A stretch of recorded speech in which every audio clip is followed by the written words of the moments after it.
What's up, guys? So deer season is approaching quick. It is now the month of July, getting toward the middle part of it. Got a storm over there and I really want to go chase the storm, but instead I'm gonna put this target out here and I'm gonna practice with the bow a little bit.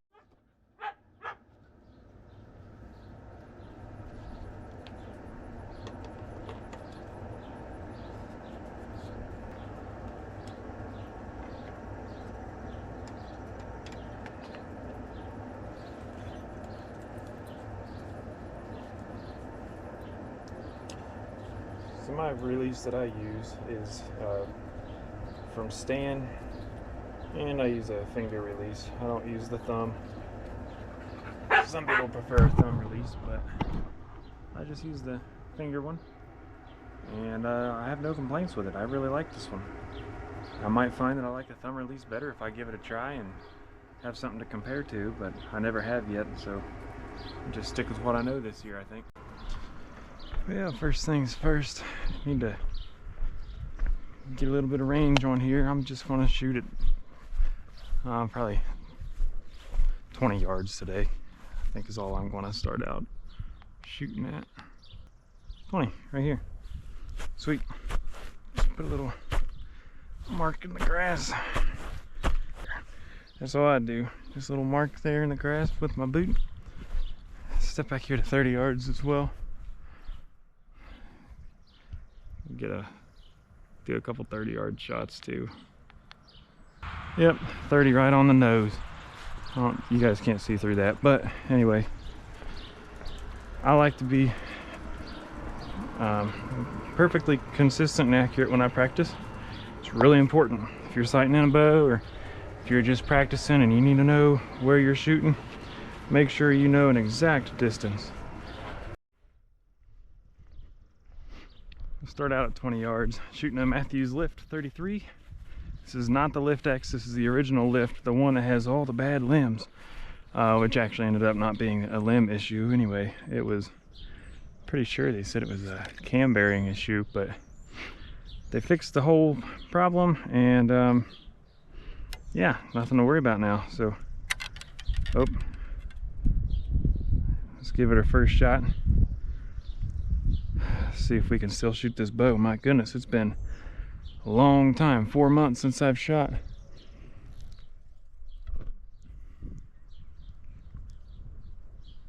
Going for top center dot.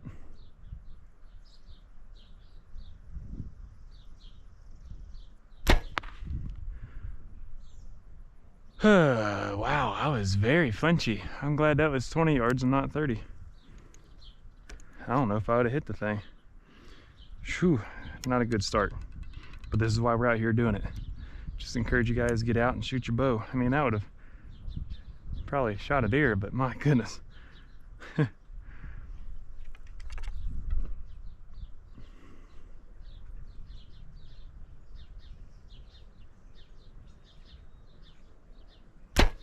There we go. That's better. I was a little flinchy on the first shot. It was the newness of the new season and anticipation of I don't know, just the anticipation itself. All right, my fletchings on this bow are completely messed up, or on this arrow. There's some gusty wind, so we'll see how this goes.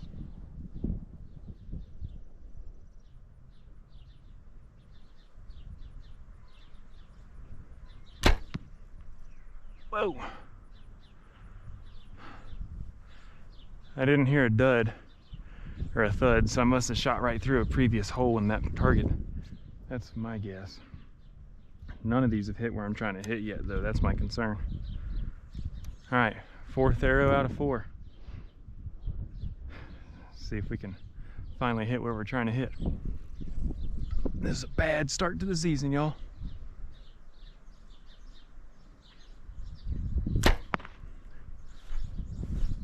Let's check it out. Highly encourage you to get a stand for your bow if you don't have one. It is so convenient being able to just set your bow down. Alrighty, well, I was going for this dot right here, so I'm hitting low and right on every single one of them except for this guy. A little bit. That was my first shot and I was really flinchy, but still not horrible. I mean, would it kill a deer? Yeah. But we got some work to do.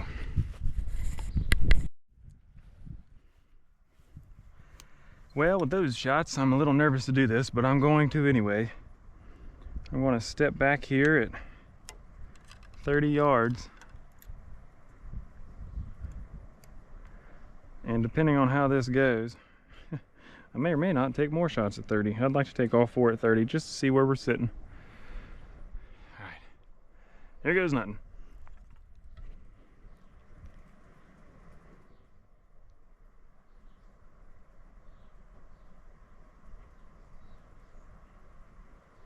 A little low.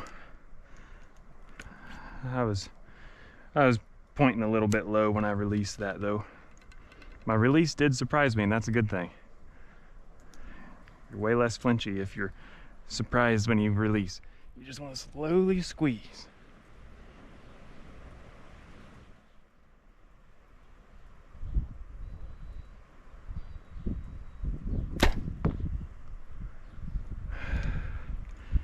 I'll tell you one thing. It's been a while since I've shot, and I'm feeling it. I'm only set up at 55 pounds. The draw's not bad. It's just the holding everything. I haven't used these muscles in a little while.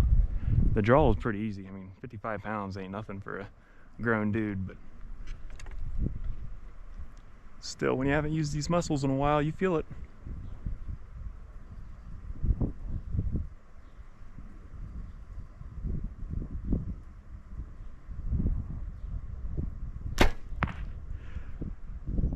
I didn't deserve for that to hit the target.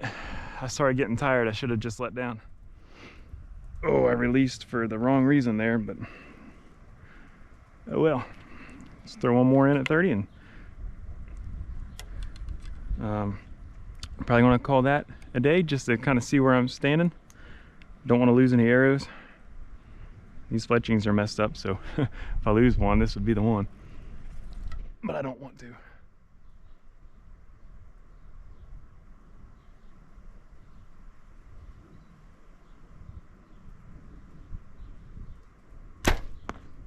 I'm still shooting right, I can tell.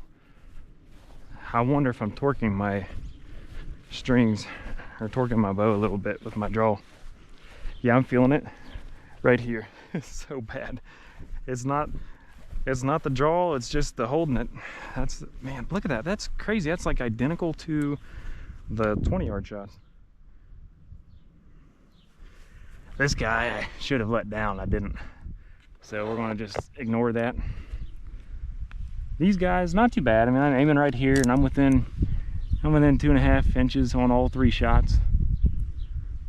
So that would have been, you know, dead deer, 100%. But my standard isn't just dead deer. My standard is, let's get this thing perfected. So that way when you're out there and you have more elements and things that can go wrong, hopefully it won't affect your shot as much. If your standard is, well, I usually, you know, get pretty good and I know I could get to kill the deer if the deer doesn't move and everything's perfect, well then chances are deer's going to move and everything won't be perfect. So make sure you guys practice a lot and you practice with high standards on yourself. I've only put this is, let's see, I had 474 shots, now whatever plus 8, so 482 shots through this bow, and this is my only compound bow experience. So that's why I am shooting already, because I haven't shot but just one season, and I need to make sure that I get in here and get myself squared away. But what I'm finding out is it's kind of like riding a bike. Once you've done it, you can just pick up and do it again. That's it for today's session, guys. Mathews Lift 33. Not shooting bad. Probably something I'm doing with my form, but it's windy, and I'm gonna call that a good little first session. A couple things to keep in mind when you're shooting. You really want to draw up, drop down on your target, because gravity is naturally going to be pulling down. So start high, drop down on your target. And also, you'll notice, if you have paid attention to my shots, my knuckles are kind of at a 45-degree angle with my grip. A lot of people think you just grip a bow like this. You do not grip a bow like that. That is going to cause you to have too tight of a grip. You're going to twist one way or the other. You're going to just have too much control. Let the force of your draw be holding that bow back into the pocket, right in here, into the pocket of your thumb and your index finger. That force is what's keeping it. You want to be at a 45-degree angle, and I personally only have my fingertips touching the back side of the grip. That's all you want to do. I mean, you could even do it like this. Some people shoot just like this, but I have just a little bit of a touch, just, you know, in case something goes crazy, I can kind of grab the bow. But that's it. Something else to keep in mind, if you have a kisser, some people don't use a kisser. I do. I'm new to the bow, so this has actually been a huge help for me, having that kisser. That goes right in, but like where your top and bottom lip come together, right on the side of your face, right against your lip. That's why they call it the kisser. Keep that in the exact same spot every time. And your nose is going to touch up in here also, between your peep sight and your kisser. And you want to make sure you're touching your nose the same way, same pressure every single time. And when you're drawing back, you want to be touching your face with your hand, and you want to grab the same point on your face every time with the same part of your hand every time. Just the main thing with shooting a bow is you have to do the exact same thing 100% of the time. If you can do that and be consistent, you'll get consistent shots. Guys, I got 5% left on this GoPro, so it's not a whole lot, but I just wanted to kind of give my thoughts on the Mathews Lift after having it for a year and hunting with it for a year pretty heavily. A little bit of wear here in the rest, as you can see. not anything too hateful. Is that affecting my shot any? I couldn't tell you. I am not a bow professional. I also lost a monkey tail down on the bottom. I lost that like, I think it was sometime in November, early November. And so anyway, I wasn't really too worried about that. It literally has affected my shots at a percentage of 0. Like, I don't know, I can't tell any difference, so I'm not gonna worry about it. The thing I love about it is you do get these stands, the limb legs, that are super fantastic for this reason right here. You don't have to hold your bow all the time when you're getting your arrows out of your target. You can just grab that out, and I'm sure that's common with most bows. I'm using an Engage 5-pin sight. I have no problems with that. I kind of love it. I think if I went to a vertical post on a sight, I would probably like that a little bit more, but I don't know because I've actually never shot it. The only reason why I think I might like it more, after talking with one of my buddies the other day, I could kind of see where when you're dropping down on your target with a vertical pin, you can kind of just use that vertical post on your sight to keep you right in line as you're dropping down on your target, versus having the side post. You might get a little bit, you might start to wander from side to side a little bit as you're dropping on your target. So I would probably do a vertical post next time, but this is working fantastic, so I'm really not worried about it. The shots have been great. As far as the accuracy, definitely just me that's causing the inaccuracy. I went to go get it paper tuned yesterday because I never have, but it was shooting flawlessly, so that was pretty easy. And limbs haven't given me any issues yet. Hopefully they never will. I have 0 complaints with this bow. I absolutely love the Mathews Lift 33 for my very first bow. I don't have anything to compare it to. I think if there's one thing I would change, it would probably be the grip. After holding a Hoyt and a Mathews, I would probably just change the grip on the Mathews. The Hoyt felt more comfortable to me, but that's also dependent on your particular hand shape and stuff too. But yeah, otherwise it's super lightweight. The thing looks awesome, and it shoots very well, and it's already killed me a 10-point buck. So I would say if you're on the market and you're looking for a nice bow, I fully support Mathews. I love what they stand for, Christian company and quality product. Thanks for watching, y'all. See you next time. God bless you.